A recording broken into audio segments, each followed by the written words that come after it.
Hi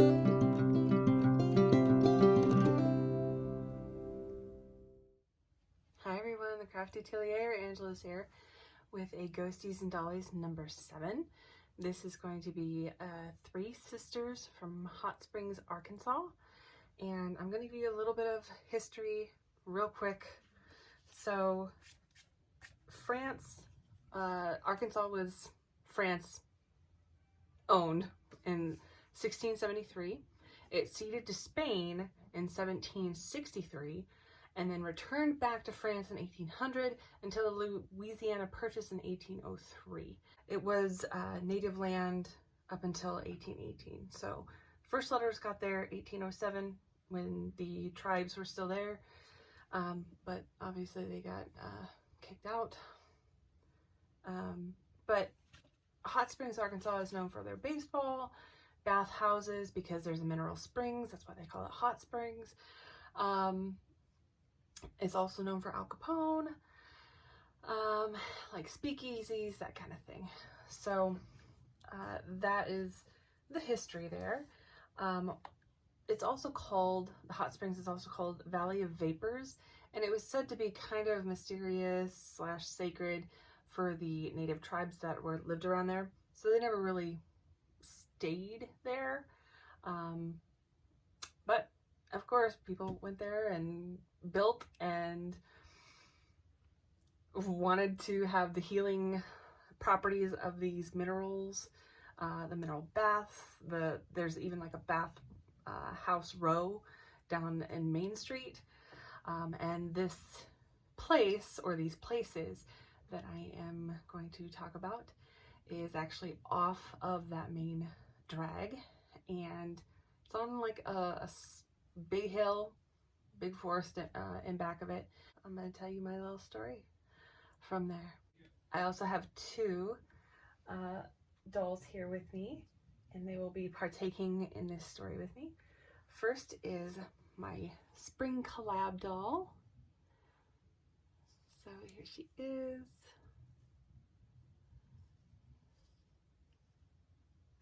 So this is the one that I had with Meg. So this was a collab. So the video is out. If you haven't seen it, go check it out. And then this little guy here, I haven't glued these in yet. His little earpieces here. I'm still not sure. I'm debating on if I want to keep him in or not. But this one here, I haven't named him yet. It hasn't really told me his name yet. But this is from Odd Anomalies.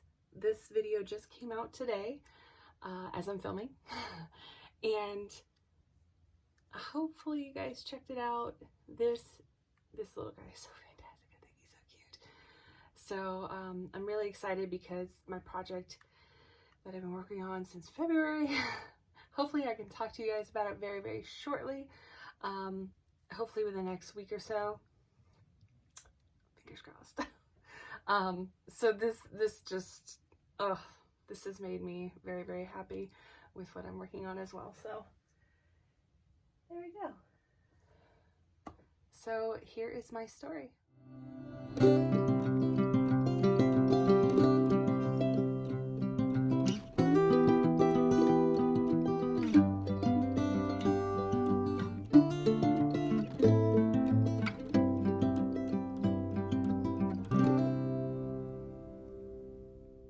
The following is true to the best of my ability. This is about 3 sisters in Arkansas. You would have seen they were yellow, blue, and red, or pink. These 3 houses had different names. One was Miss Scarlet, one was Miss Lily, and one was Miss Rose. These were different things throughout the years. Brothel, the red house was a judge's house with his family, and he would work out of his house sometimes.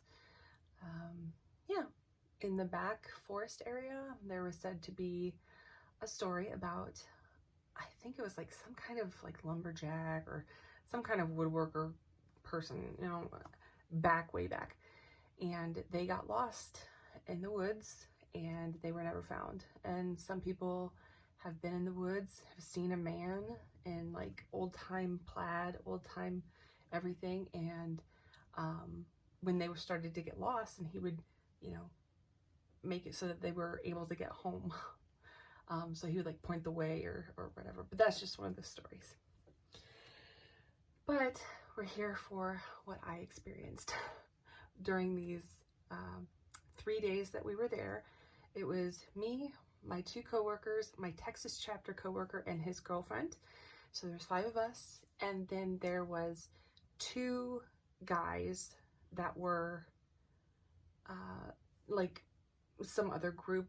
I didn't really talk to them, so it was like the guys talked to them and stuff, and I was like, okay, whatever. They were only there for the night, so so we each had different houses. So me and my coworkers took the red house. So we took Miss Scarlet, and then the other 2 guys were in the blue house, and then the other Texas chapter with his girlfriend at the time was in the yellow house. So I'm gonna just go house by house, and this is part of a haunted paranormal tour that they take in town. So a little bus comes through, people stop, they take pictures of the house on the hill and everything. So in the first house, the yellow house, all they heard were like footsteps, and there was this story. We caught it on audio. My coworker, he was setting up, it was the middle of the day.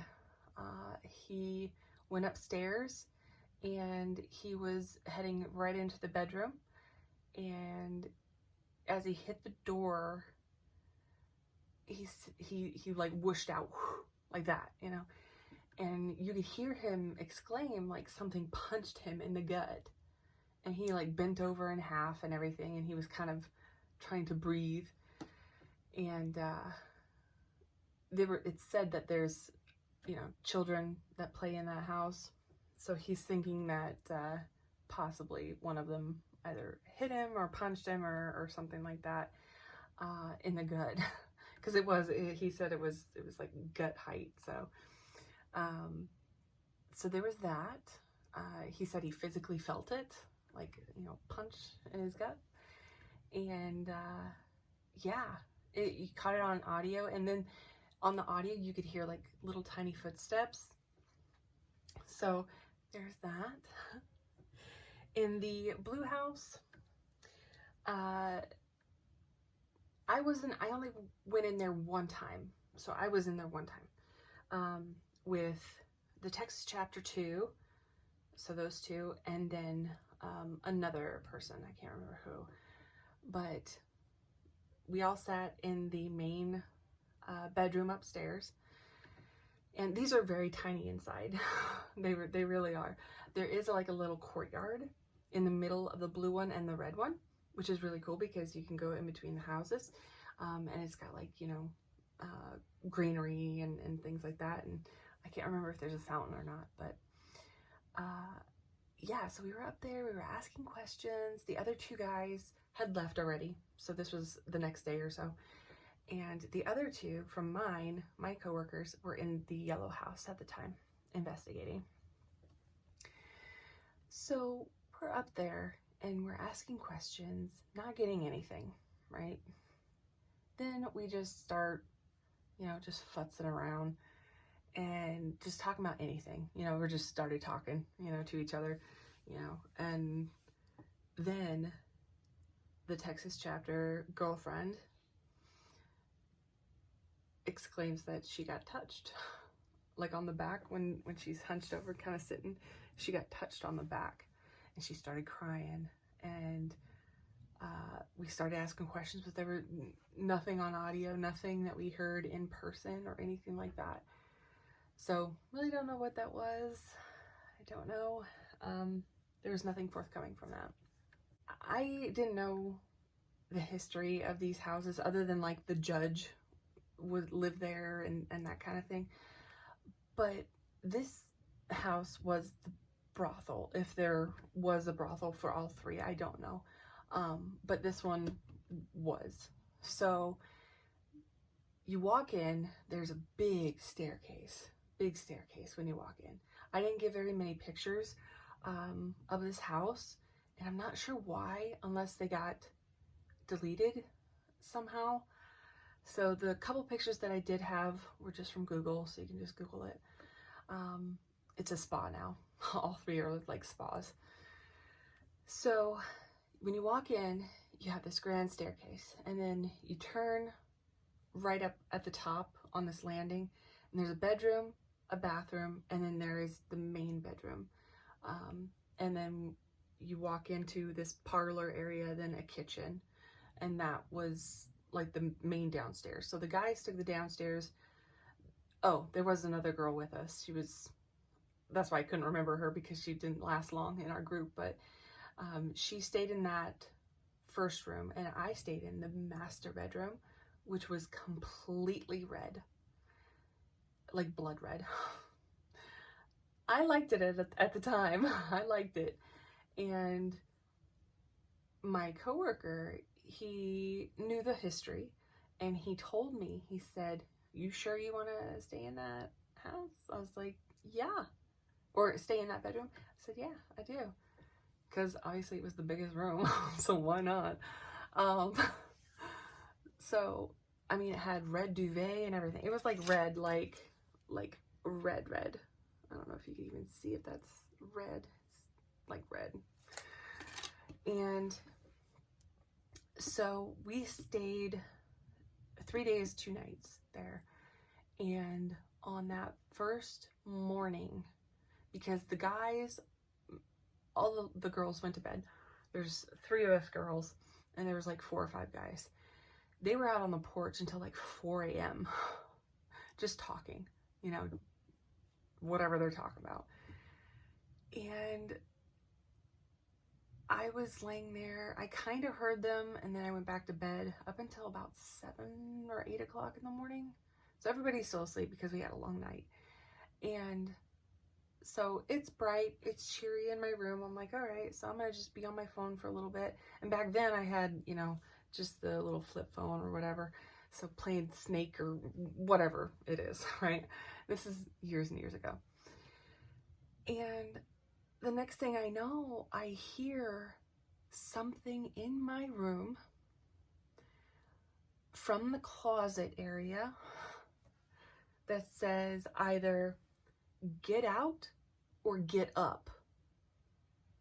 And it was quick, but it sounded like a child, like admonishing me, like I'm just laying in bed, you know, just futzing around. And they were like, you know, I could hear it. And I like dropped my phone. I looked over where I heard it, where it came from, and it was just the closet. And I was just like, I don't know why I slept with the closet open. I didn't realize it was open, but I couldn't remember. So I don't know if that was opened or not. I don't know. I can't remember. So I don't want to say that that was paranormal, because I don't know for sure. But what I did know for sure was that I heard a little child voice that said, it was so quick, it was like, "Get out," you know, or "Get up," something like that. But I heard the "get," and I was just like, okay. So I got up, I left the room, which that's what they wanted. I left the room, everybody else was sleeping, so I walked all the way downstairs. These are all wooden and everything, so it's creaking, you know. I go downstairs, everybody's sleeping. Everybody's like knocked out because they probably just went to bed just a couple hours ago. And I did not want to go back upstairs at all. I really did not. But finally I did. I got some breakfast. I went back upstairs. One of my coworkers said I asked if I was okay, because I had come down. And I told him, you know, I just heard something in my room. And he kind of just fell back asleep. So I went back upstairs, and I just waited for about an hour until the other girl woke up, and I told her what happened. And then we just went downstairs, and that was it. And we didn't really, because I wasn't recording anything, so I couldn't prove it. So I don't know if they actually believed me or But it really did freak me out. So the next night when I had to sleep in there, I was like, I put my music on and I slept like that. I know that's not great for an investigator to do, but yeah, I didn't want that to happen. So, because it was almost like a whiny child's voice that was like, you know, like, why are you still in bed? And yeah, so that was my experience there. It was really fun because we got to go walk the street, the main street with all the bathhouses, and it was really, really cool. It was very turn of the century decor and all like original stuff. It was really, really neat. So if you're ever down that way, go check it out. Go book an appointment at the spa. Take the paranormal tour, and you'll find hear all the stories and stuff that they say about it. But yeah, that was our little experience there, and yeah.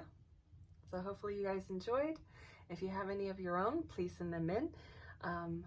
I will do a video of the 2 that I have so far, but if you do have more, that'd be great. So thank you for joining me, and I will see you in the next one. Bye, guys.